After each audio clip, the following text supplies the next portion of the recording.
إن شاء الله تعالى marka hore waxaan imaanaynaa Google-ka ya waxaan ku qoraynaa hadduu alla idmo Google Note asiga iskeenaya book LM intaas aan qoraynaa kadibna intaan dhahnaa ama okay aan ku dhahnaa marka website-ka waa kana notebook LM google.google asiga aan ku dhufanaynaa marka sida ugu dhufano waxa inoo soo saarmayo page-kan ama wajigan hore waxaan markaasi aan dhahaynaa try notebook LM ayaan ku dhufanaynaa halkaas kadib waxa si toos inoo weydiinayaa inaan iska diiwaan gelino website-kaasi si aan u isticmaalno adeegyadiisa kala duwan hadda insha Allah waxaan qoraynaa email-keena aan ugu talagalnay inaan ku isticmaalno website-keena ama aan ku kacsano barnaamijkeena Google Notebook LM ani waa ii sameeysan yahay laakiin mid cusub aan rabaa idinka idinku tuso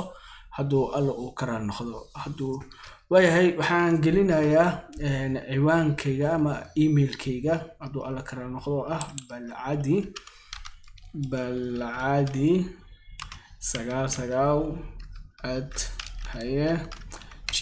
balcadi99@gmail.com ciwaanka email-ka sida u gelisay kadib waxaan gelinaynaa password-keena hadduu alla karaan noqdo waa gartay afwan password-ka waa ila soo celiyay